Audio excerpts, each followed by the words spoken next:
Welcome to Craftlit, the podcast for crafters who love books. My name is Heather Ordover, and I'm podcasting from where the Delaware River meets the Old York Road, New Hope, Pennsylvania.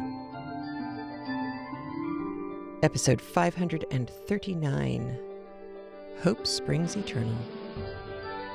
This episode of Craftlit is brought to you by you. Thank you.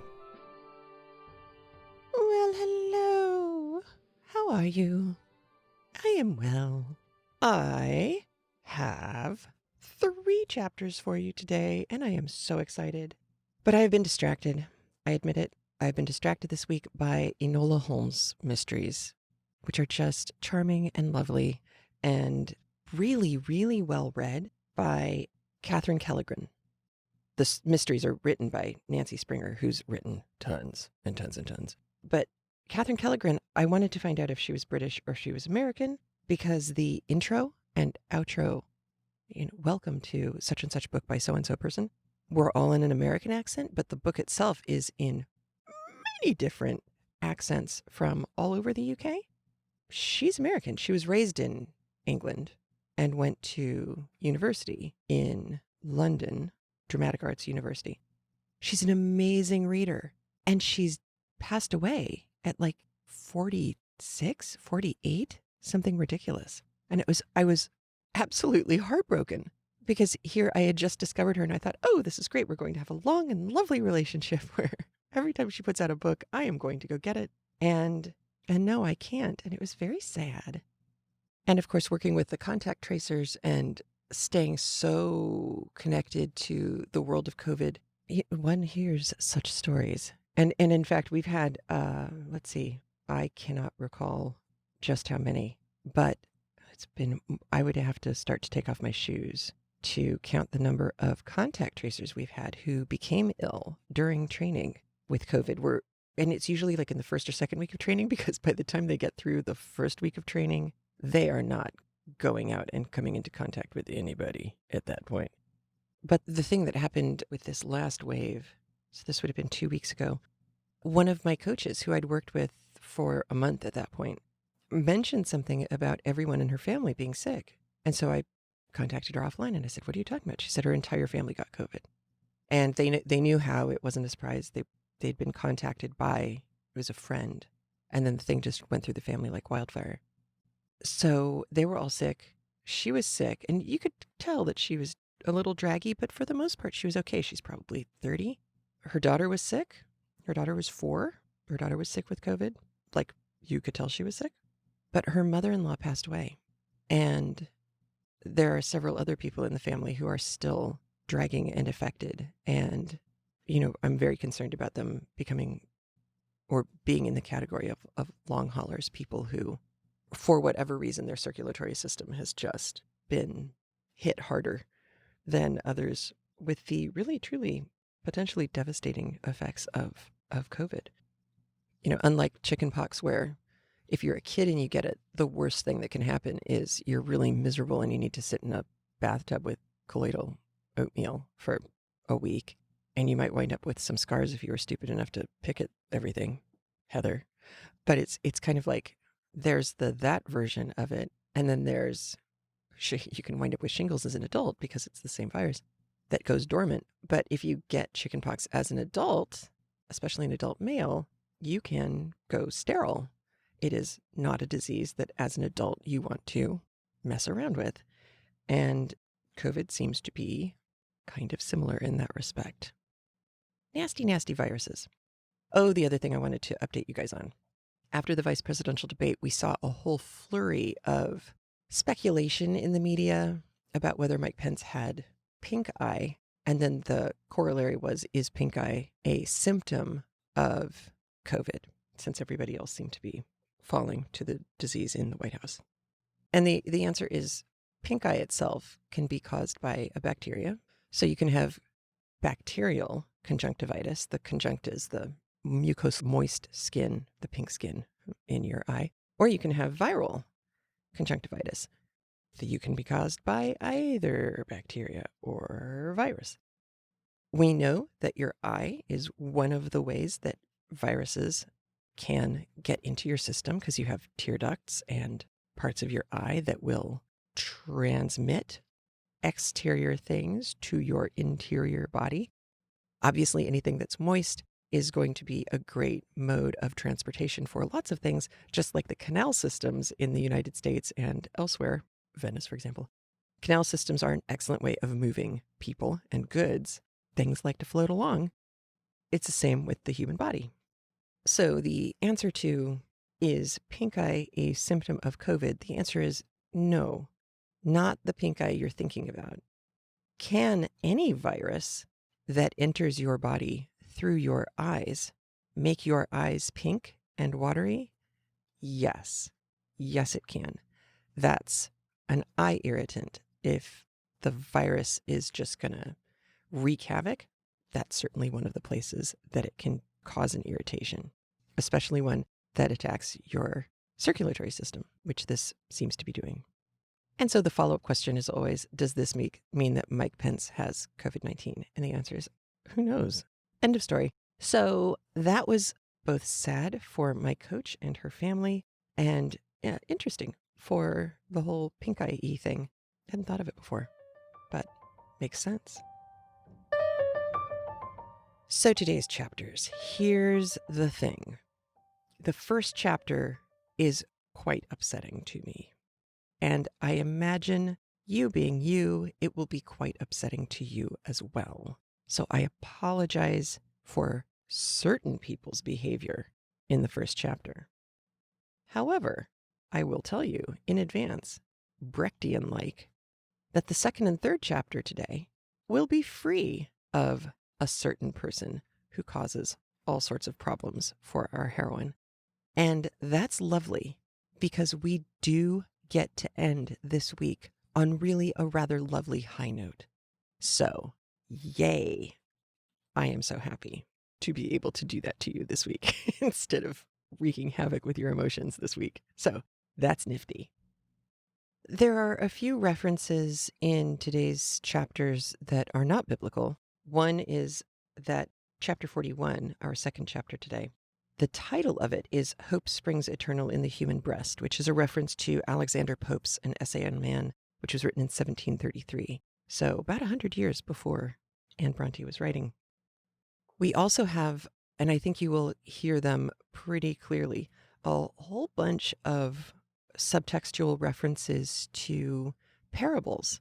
And we've been all over the Bible with Anne so far. She's been in the New Testament, she's been in the Old Testament, she's been in Psalms, she's been in everywhere. She has been everywhere in the Bible. But today there's quite a bit from the four Gospels, and specifically parables. I'll give you an example of one. Also at the beginning of chapter 41, there's a reference to somebody, a person, not being barren or stony soil. So it's the parable of the sower. And if weeds spring up in this person, if bad things are in this person, so do better plants. This person is also capable of growing good things. And, you just, like any gardener, want to cultivate the good and weed out the weeds. So the parables are going to be popping up in that kind of way.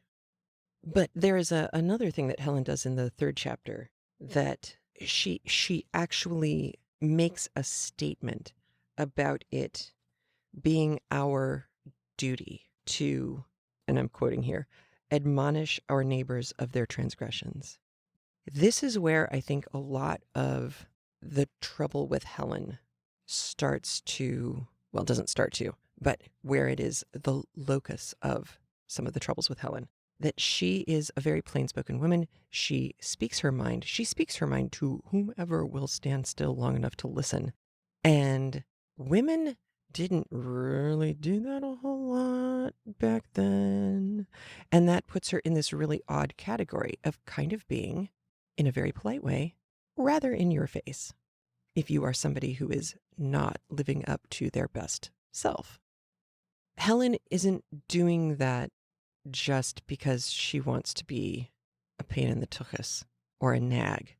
She's going back to Ephesians 4:25.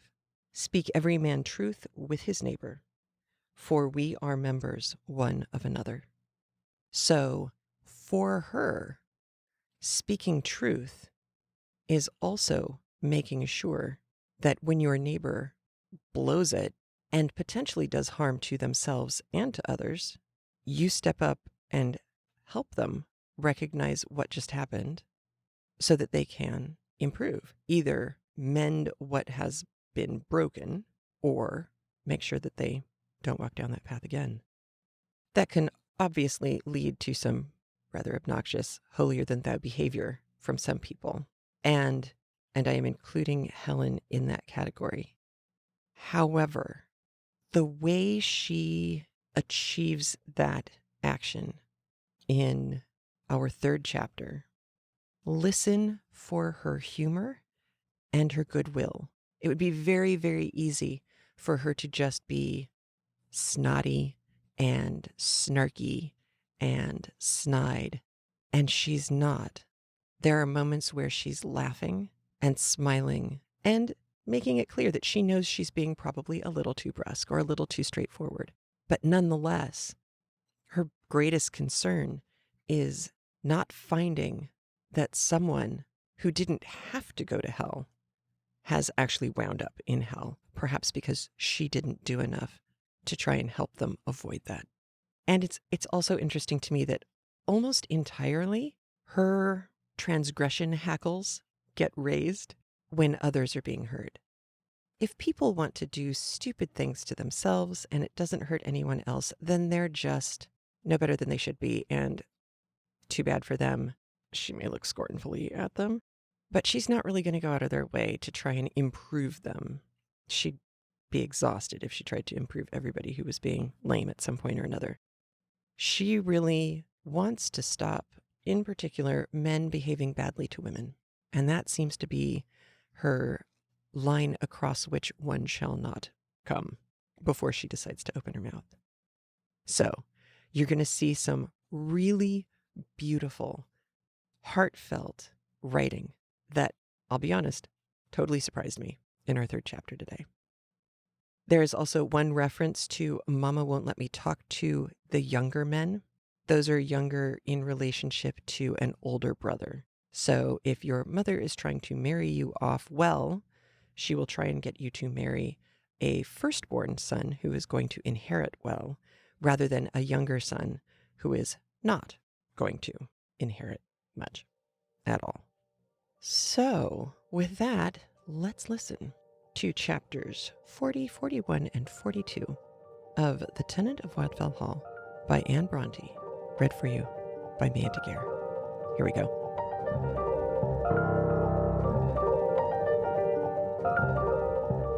Chapter 40, A Misadventure. January 10th, 1827. While writing the above yesterday evening, I sat in the drawing room. Mr. Huntington was present, but as I thought, asleep on the sofa behind me.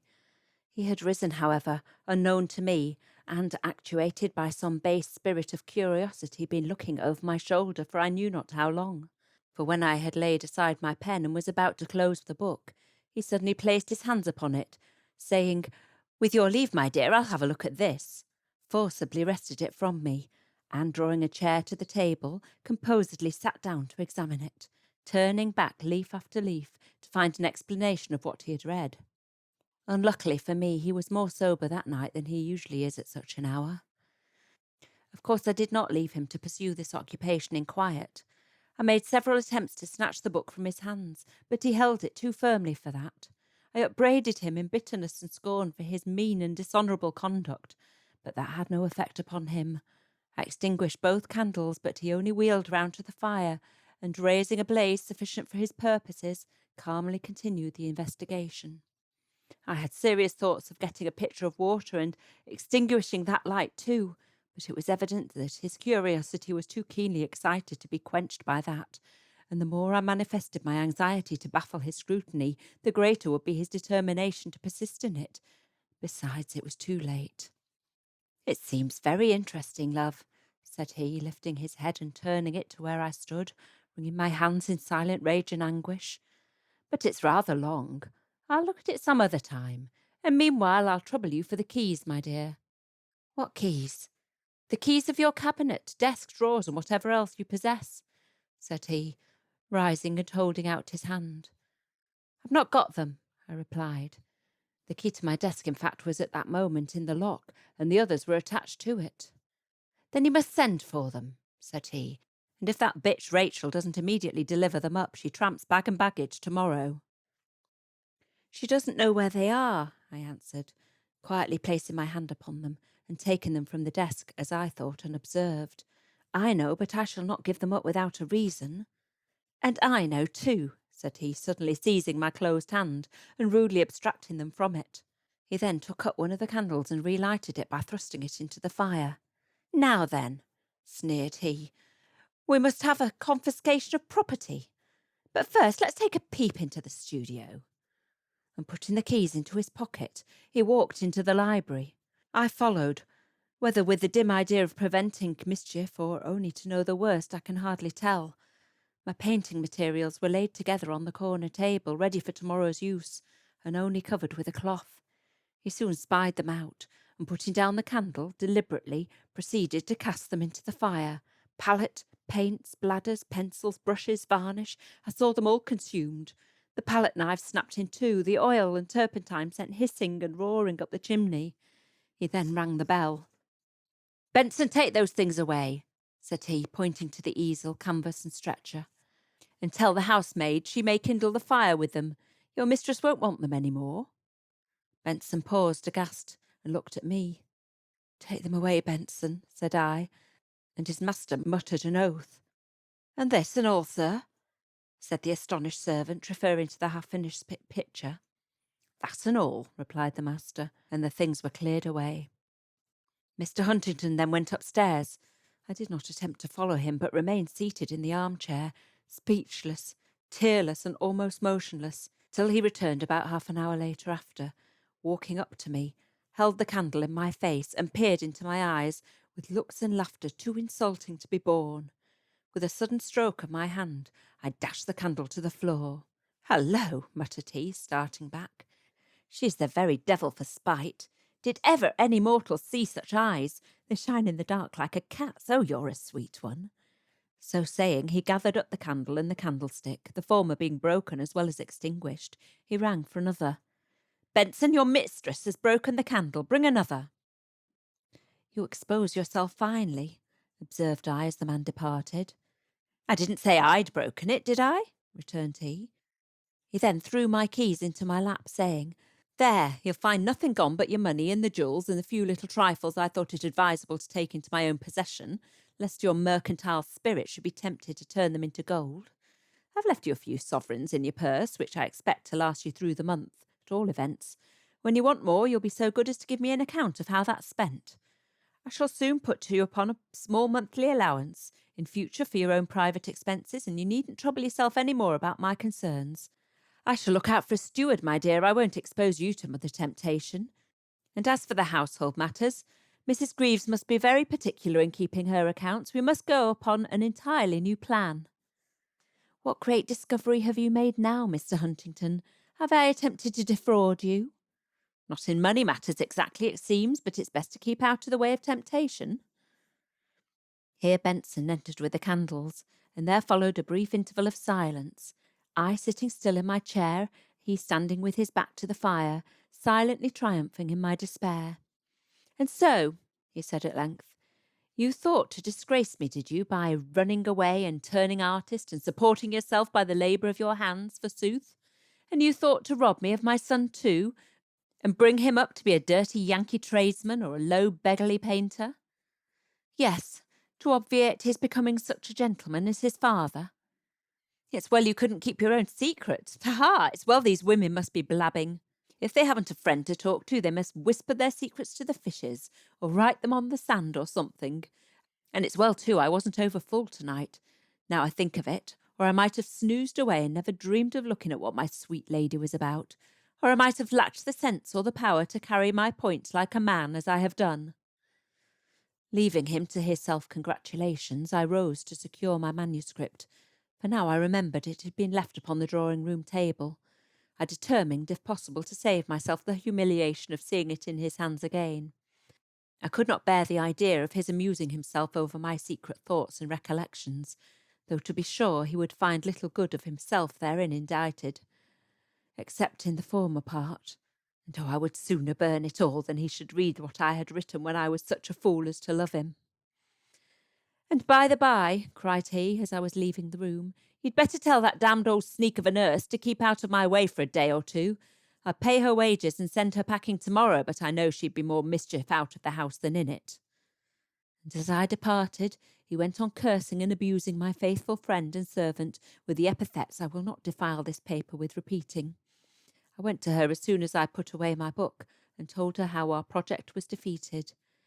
She was as much distressed and horrified as I was, and more so than I was that night, for I was pretty stunned by the blow, and partly excited and supported against it by the bitterness of my wrath. But in the morning, when I woke, without that cheering hope that had been my secret comfort and support so long, and all this day, when I have wandered about restless and objectless, shunning my husband, shrinking even from my child, knowing that I am unfit to be his teacher or companion, hoping nothing for his future life, and fervently wishing that he had never been born, I felt the full extent of my calamity, and I feel it now.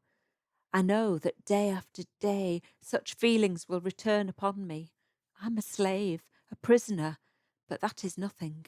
If it were myself alone, I would not complain. But I'm forbidden to rescue my son from ruin, and what was once my only consolation is become the crowning source of my despair. Have I no faith in God? I try to look to him, and raise my heart to heaven, but it will cleave to the dust. I can only say, He hath hedged me about, that I cannot get out. He hath made my chain heavy. He hath filled me with bitterness. He had made me drunken with wormwood. I forget to add, but though he hath caused grief, yet he will have compassion according to the multitude of his mercies. For he does not afflict willingly, nor grieve the children of men. I ought to think of this, and if there will be nothing but sorrow for me in this world, what is the longest life of misery to the whole eternity of peace? And for my little Arthur, has he no friend but me? Who was it said, "It is not the will of your Father which is in heaven that one of these little ones should perish"? Chapter 41. Hope springs eternal in the human breast. March 20th. Having now got rid of Mr. Huntington for a season, my spirits begin to revive. He left me early in February, and the moment he was gone I breathed again, and felt my vital energy return. Not with a hope of escape, he has taken care to leave me no visible chance of that, but with a determination to make the best of existing circumstances. Here was Arthur left to me at last, and rousing from my despondent apathy, I exerted all my powers to eradicate the weeds that had been fostered in his infant mind, and to sow again the good seed they had rendered unproductive. Thank heaven it is not a barren or a stony soil. If weeds spring fast there, so do better plants. His apprehensions are more quick, his heart more overflowing with affection than ever his father's could have been, and it's no hopeless task to bend him to obedience and win him to love and know his own true friend, as long as there's no one to counteract my efforts. I had much trouble at first in breaking him of those evil habits his father had taught him to acquire, but already that difficulty is nearly vanquished now. Bad language seldom defiles his mouth, and I've succeeded in giving him an absolute disgust for all intoxicating liquors, which I hope not even his father or his father's friends will be able to overcome.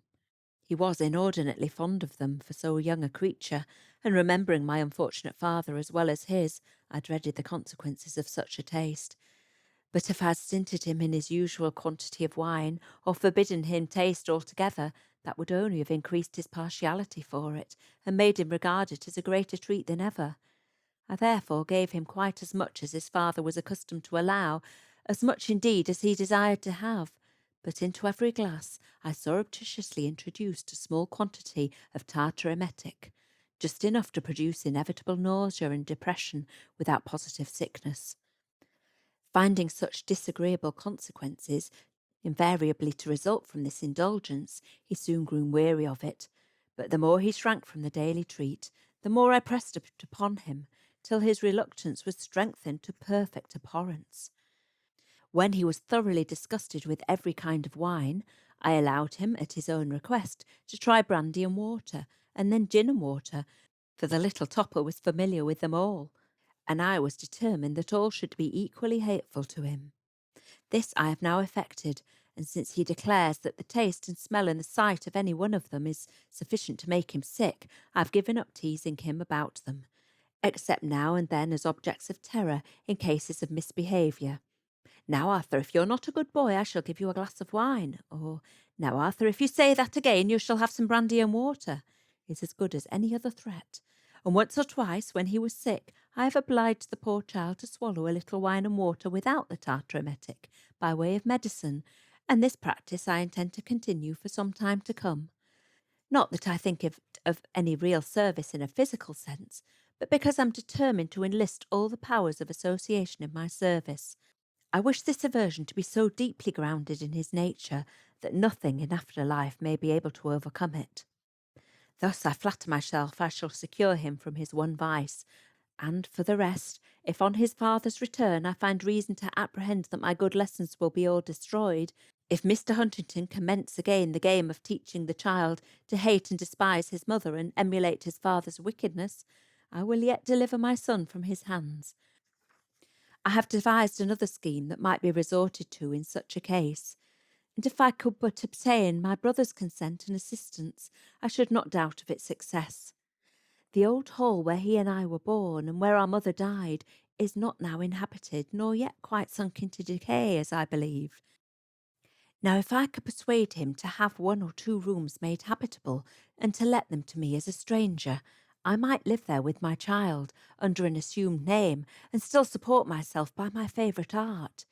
He should lend me the money to begin with, and I would pay him back, and live in lowly independence and strict seclusion, for the house stands in a lonely place, and the neighbourhood is thinly inhabited, and he himself should negotiate the sale of my pictures for me. I have arranged the whole plan in my head, and all I want is to persuade Frederick to be of the same mind as myself.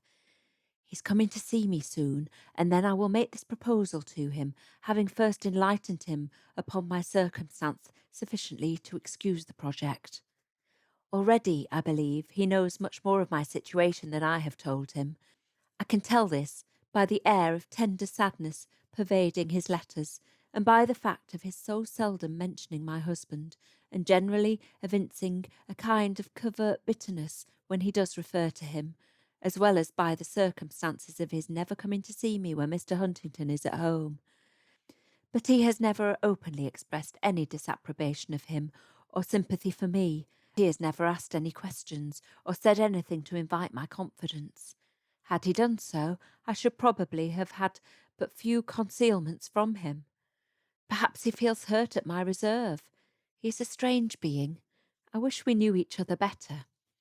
He used to spend a month at Stanningley every year before I was married, but since our father's death I've only seen him once, when he came for a few days while Mr. Huntington was away. He shall stay many days this time, and there shall be more candour and cordiality between us than there ever was before, since our early childhood. My heart clings to him more than ever, and my soul is sick of solitude. April 16th. He is come and gone. He would not stay above a fortnight. The time passed quickly, but very, very happily, and it has done me good. I must have a bad disposition, for my misfortunes have soured and embittered me exceedingly. I was beginning insensibly to cherish very unamiable feelings against my fellow mortals, the male part of them especially, but it is a comfort to see that there's at least one among them worthy to be trusted and esteemed, and doubtless there are more, though I have never known them, unless I except poor Lord Loughborough, and he was bad enough in his day. But what would Frederick have been if he had lived in the world and mingled from his childhood with such men as these of my acquaintance? And what will Arthur be, with all his natural sweetness of disposition, if I do not save him from that world and those companions? I mentioned my fears to Frederick, and introduced him to the subject of my plan of rescue on the evening after his arrival, when I presented my little son to his uncle. "He is like you, Frederick," said I, In some of his moods, I sometimes think he resembles you more than his father, and I'm glad of it." "You flatter me, Helen," replied he, stroking the child's soft wavy locks. "No, you will think it no compliment when I tell you I would rather have him to resemble Benson than his father." He slightly elevated his eyebrows, but said nothing. "Do you know what sort of man Mr. Huntington is?" said I. "I think I have an idea." "Have you so clear an idea that you can hear, without any surprise or disapproval, that I meditate escaping with that child to some secret asylum, where we can live in peace and never see him again? Is it really so?" "If you have not," continued I, "I'll tell you something more about him." And I gave him a sketch of his general conduct, and a more particular account of his behaviour with regard to his child, and explained my apprehension on the latter's account, and my determination to deliver him from his father's indulgence. Fredericks was extremely indignant against Mr. Huntington, and very much grieved for me, but still he looked upon my project as wild and impracticable. He deemed my fears for Arthur disproportionate to the circumstances, and opposed so many objections to my plans, and devised so many milder methods for ameliorating my condition, that I was obliged to enter into further details to convince him that my husband was utterly incorrigible, and that nothing could persuade him to give up his son, whatever became of me, he being as fully determined the child should not leave him, as I was as not to leave the child, and that in fact nothing would answer but this, unless I fled the country as I intended before. To obviate that, he at length consented to have one wing of the old hall put into habitable condition as a place of refuge against the time of need, but hoped I would not take advantage of it unless circumstances should render it really necessary, which I was ready enough to promise. For, though for my own sake such a hermitage appears like paradise itself compared with my present situation, yet for my friends' sakes, for Millicent and Esther, my sisters in heart and affection, for the poor tenants of Grassdale, and above all for my aunt, I will stay if I possibly can. July 29th. Mrs. Hargrave and her daughter are back from London. Esther is full of her first season in town, but she is still heart-whole and unengaged. Her mother sought out an excellent match for her, and even brought the gentleman to lay his heart and fortune at her feet. But Esther had the audacity to refuse the noble gifts. He was a man of good family and large possessions, but the naughty girl maintained that he was old as Adam, ugly as sin, and hateful as one who shall be nameless. "But indeed I had a hard time of it," she said. "Mamma was very greatly disappointed at the failings of her darling project, and very, very angry at my obstinate resistance to her will, and is so still. But I can't help it. And Walter, too, is so seriously displeased at my perversity and absurd caprice, as he calls it, that I fear he will never forgive me. I did not think he could be so unkind as he has lately shown himself, but Millicent begged me not to yield, and I'm sure, Mrs. Huntington, if you had seen the man they wanted to palm upon me, you would have advised me not to take him too." "I should have done so, whether I'd seen him or not," said I. "It's enough that you dislike him." "I knew you would say so, though mamma affirms that you would be quite shocked at my undutiful conduct. You can't imagine how she lectures me. I'm so disobedient and ungrateful. I'm thwarting her wishes, wronging my brother, and making myself a burden on her hands. I sometimes fear she'll overcome me after all. I have a strong will, but so has she, and when she says such bitter things, it provokes me to such a pass that I feel inclined to do as she bids me, and then break my heart and say, 'There, mamma, it's all your fault.'" "Pray don't," said I. "Obedience from such motive would be positive wickedness, and certain to bring the punishment it deserved. Stand firm, and your mamma will soon relinquish her persecution, and the gentleman himself will cease to pester you with his addresses, if he finds them steadily rejected." "Oh no, mamma will weary all about her before she tires herself with her exertions. And as for Mr. Oldfield, she has given him to understand that I have refused his offer, not from any dislike of his person, but merely because I'm giddy and young, and cannot at present reconcile myself to the thoughts of marriage under any circumstance. But by next season she has no doubt I shall have more sense, and hopes my girlish fancies will be worn away. So she has brought me home to school me to a proper sense of my duty, against the time comes round again. Indeed, I believe she will not put herself to the expense of taking me up to London again, unless I surrender. She cannot afford to take me to town for pleasure, and nonsense, she says. It's not every rich gentleman that will consent to take me without a fortune, whatever exalted ideas I may have of my own attractions. Well, Esther, I pray for you, but still I repeat, stand firm. You might as well sell yourself to slavery at once as marry a man you dislike. If your mother and brother are unkind to you, you may leave them, but remember you're bound to your husband for life. But I cannot leave them unless I get married, and I cannot get married if nobody sees me. I saw one or two gentlemen in London that I might have liked, but they were younger sons, and mamma would not let me get to know them. One especially who I believe rather like me, but she threw every possible obstacle in the way of our better acquaintance. Wasn't it provoking? I have no doubt you would feel it so. But it is possible that if you married him you might have more reason to regret it hereafter than if you married Mr. Oldfield. When I tell you not to marry without love, I do not advise you to marry for love alone. There are many, many other things to be considered. Keep both heart and hand in your own possession till you see good reason to part with them. And if such an occasion should never present itself, comfort your mind with this reflection, that though in single life your joys may not be very many, your sorrows at least will not be more than you can bear.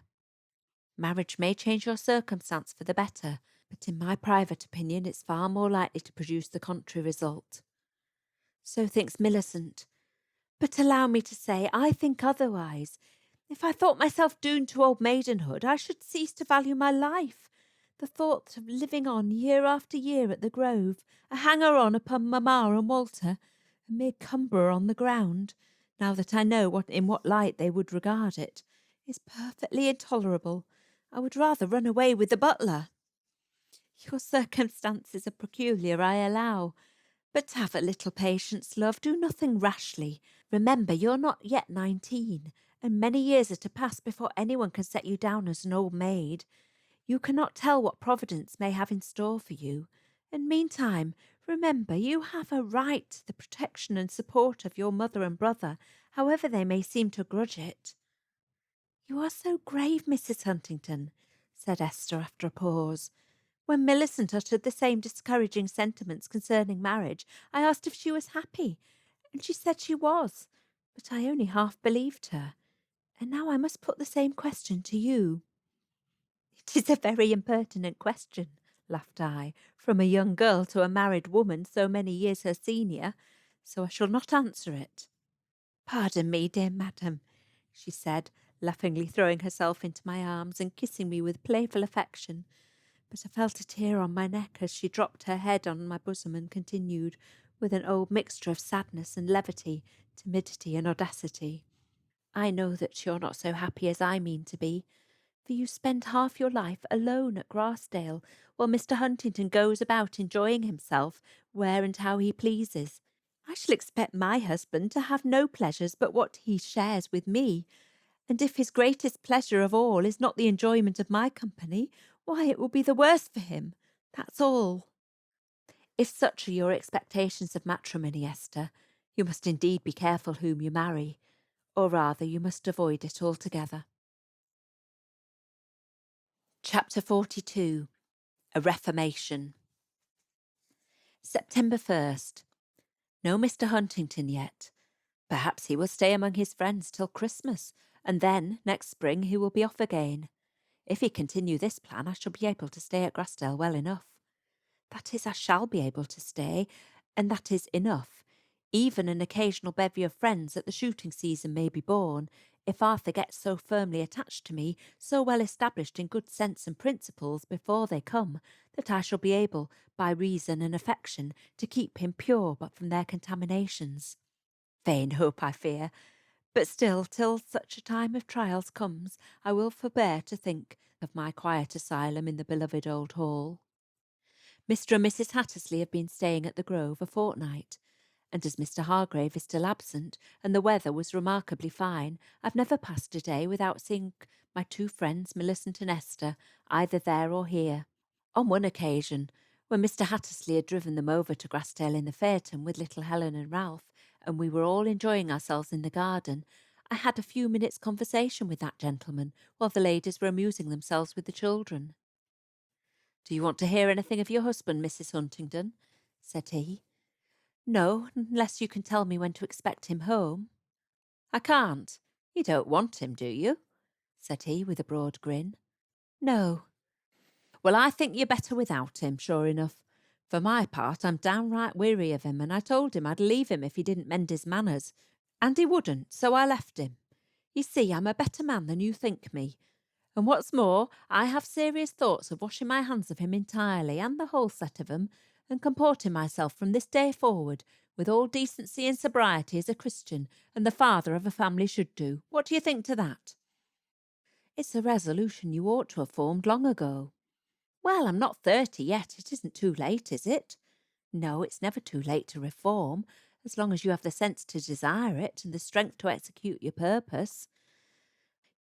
Well, to tell you the truth, I've thought of it often and often before, but 'tis such devilishly good company as Huntington. After all, you can't imagine what a jovial good fellow he is when he's not fairly drunk, or just primed, or half seas over. We all have a bit of a liking for him at the bottom of our hearts, though we can't respect him. But should you wish to be yourself like him?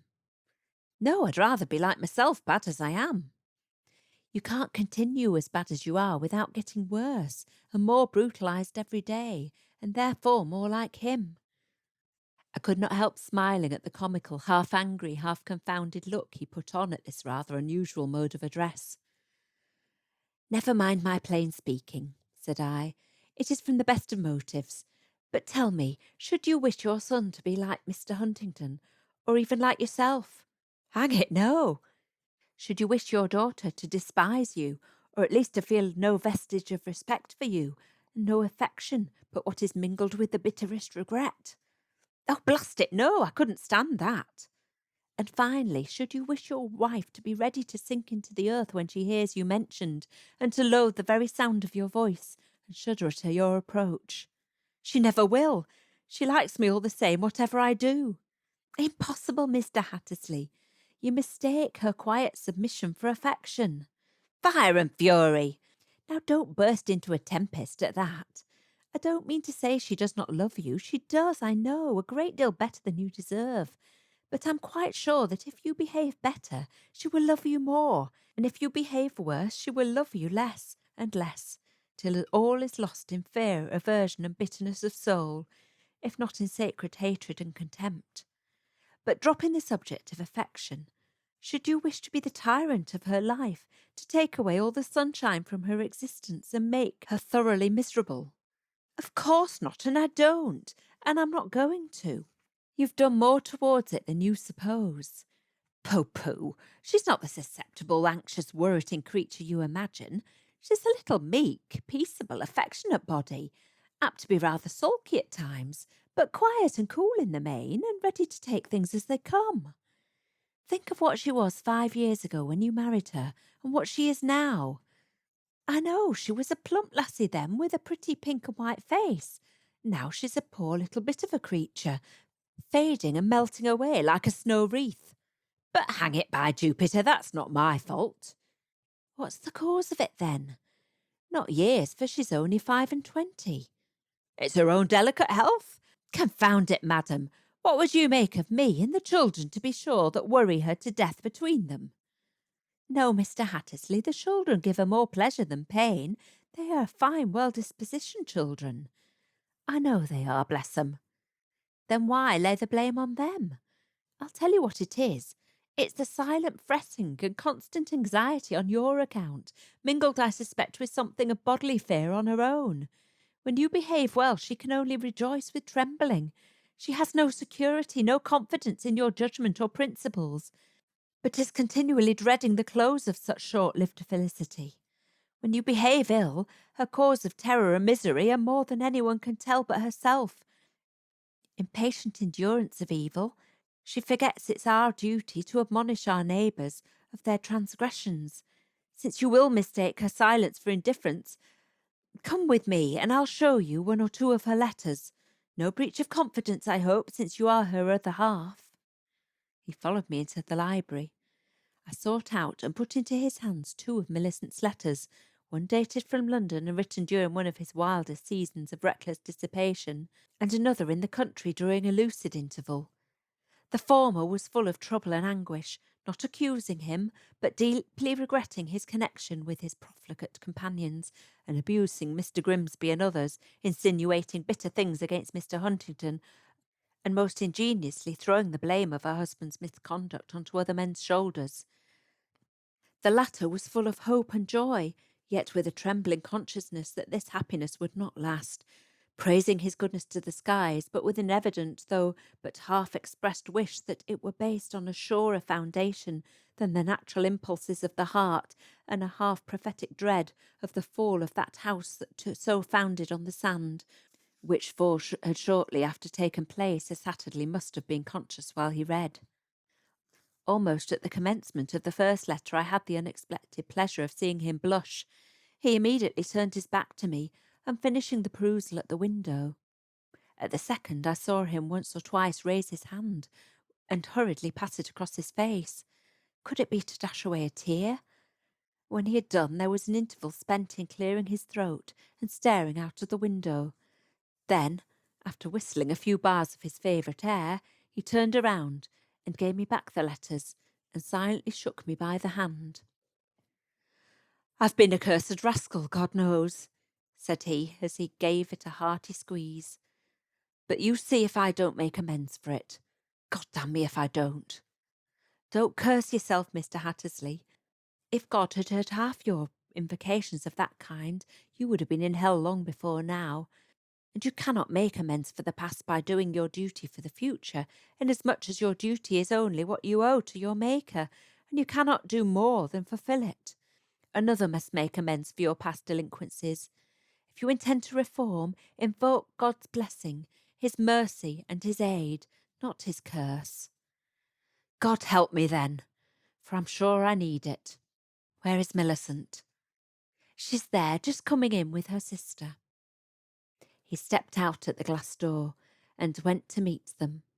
I followed at a little distance.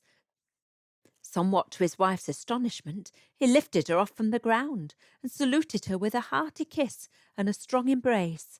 Then, placing his two hands on her shoulders, he gave her, I suppose, a sketch of the great things he meant to do, for she suddenly threw her arms around him and burst into tears, exclaiming, "Do, Ralph! We shall be so happy. How very good you are!"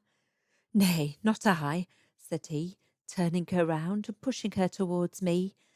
"Thank her, it's her doing."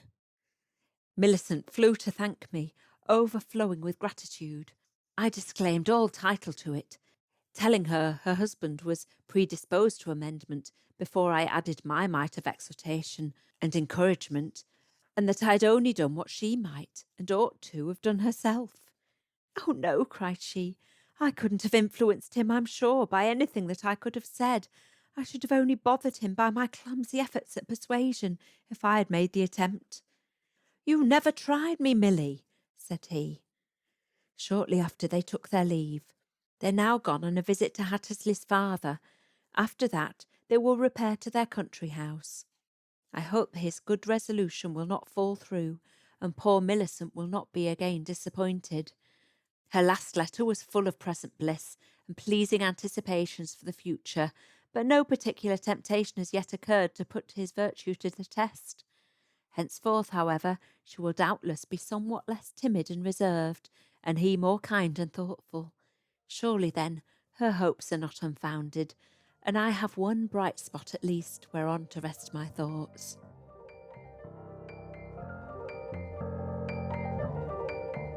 Not a bad place to end, right? I was so relieved. I was so relieved. So, however, where did we start today? We started with one of the I felt more horrifying violations of a person that I've ever seen in literature. From the moment Huntington takes Helen's journal, of course, I was terrified. But then when he burns all of her, not just all of her art, but all of her art supplies. It was a symbolic, a metaphorical assault on Helen.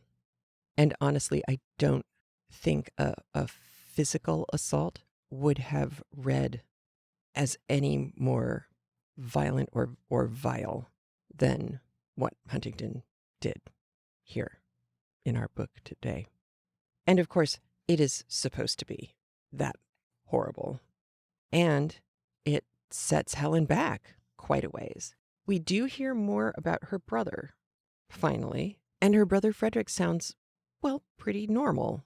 You know, oh, it can't possibly be that bad. Well, let me tell you a few more stories. Oh, well, that does sound bad, but it can't possibly be that bad. Well, let me tell you a few more stories. And okay, yeah, I'll fix up a wing at my house for you. A house that has been vacant for a while. Are you starting to put pieces together now? Do you remember somebody named Frederick from the beginning of the book? Somebody named Frederick who way back at the beginning of the book, very kind of quiet guy, kind of standoffish, not really a friend of Gilbert's, certainly not really a friend of Gilbert's. By the end of the beginning, before we get into Helen's diary, a guy named Frederick who also at one point early on in the book mentioned kind of casually the fact that his father had a drinking problem. Uh-huh. Uh-huh. The balls are dropping into place now. Okay. It will all be stated very, very clearly in the not too distant future. But for now, you are getting your first hint of where we are going in order to wind up back where the book began. So that's kind of cool. And then we also get to see more Esther. Esther, isn't she a fun character? I mean, she just kind of pops up. We've, of course, sort of seen her a little bit from here and there. But really, we haven't gotten to see a whole lot of Millicent or Esther for a while. And here she is in a situation where her mother is really quite literally and obviously going to sell her to the highest bidder, knowing that she doesn't come with a fortune. So you're going to kind of take what you can get. But she's young and she's pretty and she's vivacious. And it seems so cruel to put her in this position to us, to we modern people. But it's very clear that it seems cruel and wrong to Anne Bronte too. So maybe it's not just a modern sensibility that thought that this was a really lousy idea and awful system. There's always that what you're used to is what is normal. But here it seems that the Brontes, because they were, of course, rather unique children and interesting young adults, normal doesn't seem so normal to them either, which is kind of neat. So we get a little hint that poor Esther is kind of up against some rough times ahead with her mother. But then, chapter 42, Huntington is off, having fun elsewhere. And good riddance. But then of all the people to show up, Hattersley. Now, up until this point, Hattersley, well, up until the previous chapter when Hattersley and Helen had their real confrontation about Walter Hargrave trying to hit on Helen and making Hattersley fess up that not only does he recognize that Helen did not succumb and give in, but that should anyone else, Hilla Grimsby, say anything that would imply that Helen had gone in that direction, that Hattersley himself would defend her name. So here's Hattersley back. I am still in the mood of not trusting Hattersley overly much, me myself, until this chapter.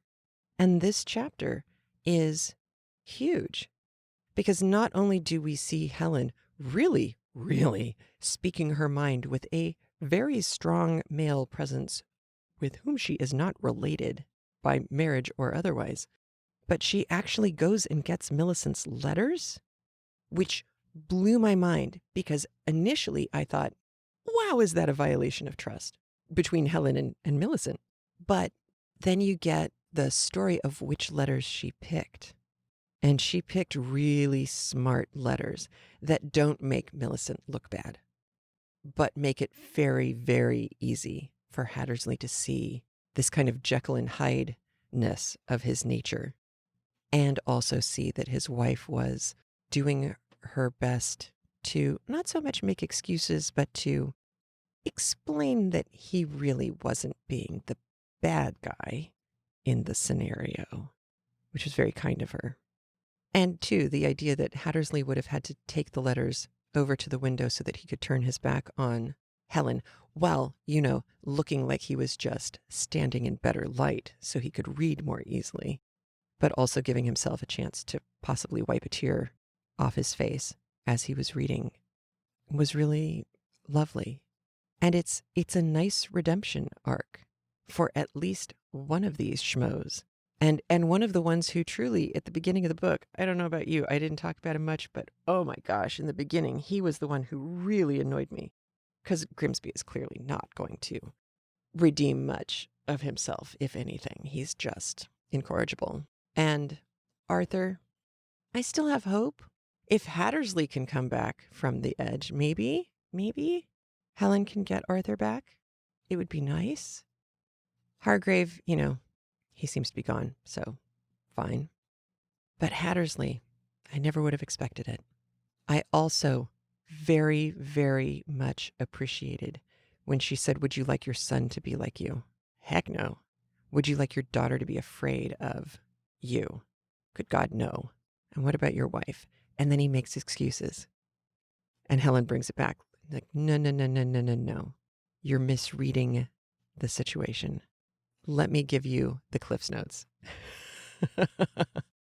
And then when he meets Millicent in the hallway and tells her what his plans are, how he's going to do better, specifically how he's going to do better. Not a general, I promise I'm going to be good now. But clearly he said something very specific because she responds with a specific response. And it just made my heart warm. And it also shows a lot about Helen's motivations, but also the things that make Helen, who is otherwise so isolated and kind of the statue on the plinth or a kind of an ice queen figure, it makes her so much more human to see the ways that she connects and the things that she truly values. She may not be in a happy marriage herself, but she has a child who she loves. And she may not be happy in a marriage herself, but to see her friend wind up in a much improved marriage, one that can actually bring her joy beyond just her children, is something that makes Helen feel like it's been worth it. It's the absolute opposite of Schadenfreude. It's instead of taking joy in other people's misfortunes, it's truly taking joy in other people's good fortune. And it's a nice thing to see, especially when it's joy for another woman, because so often we get kind of catty women characters like Annabella, did it. And that's just not what's happening here.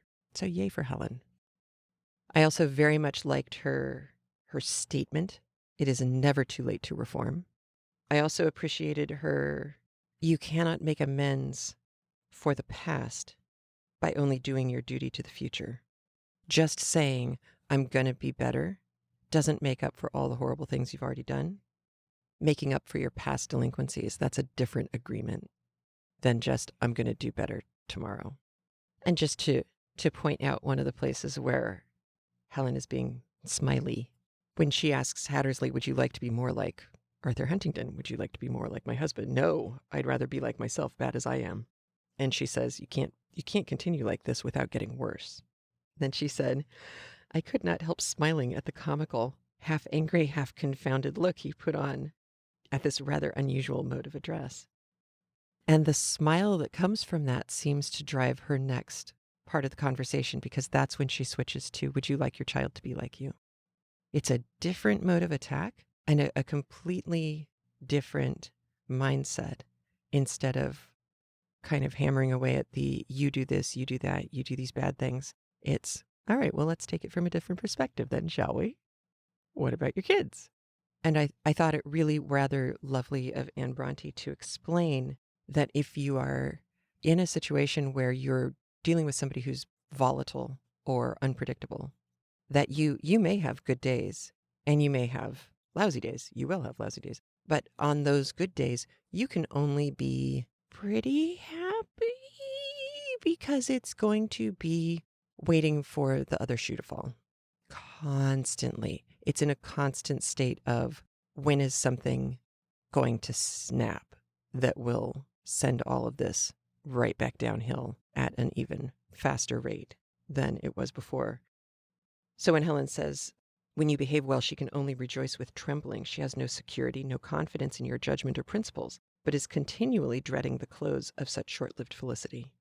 And it's a horrible, horrible state to be in. And I really do have a feeling that with the letters finally snapped it for Hattersley. That got through. Because that isn't you behaving badly and your wife is fine with it. That's, no, she looks fine. But instead of leaving it at that, Helen goes on with this more complete explanation of what's going on. And by the way, Anne Bronte's understanding of human nature, psychology, behavior therapy, with the way that she deals with Arthur and drinking, which, of course, we heard about at the beginning of the book, and it seemed kind of audacious and horrible. Now it makes perfect sense. But also here, her understanding of human motivation is really quite stellar. And I think way, way more real than either of her sisters, to be honest. So, yay, Anne Bronte. And so, on that positive note, I leave you. Have a great week. We'll talk to you soon. Take care. Wear a mask. Talk to you later. Bye. If you like what you heard today, please leave a review over at iTunes. Join us on Facebook. Meet up with the knitters on Craftlet's Corner of Ravelry. Stay in the know on Instagram, or add your name to our mailing list, which I promise will never spam you. In fact, you probably want to buy a lottery ticket on any day that you get a message from the Craftlet mailing list, because that'll be a special day. And remember, if your hands are too busy to pick up a book, at least you can turn one on.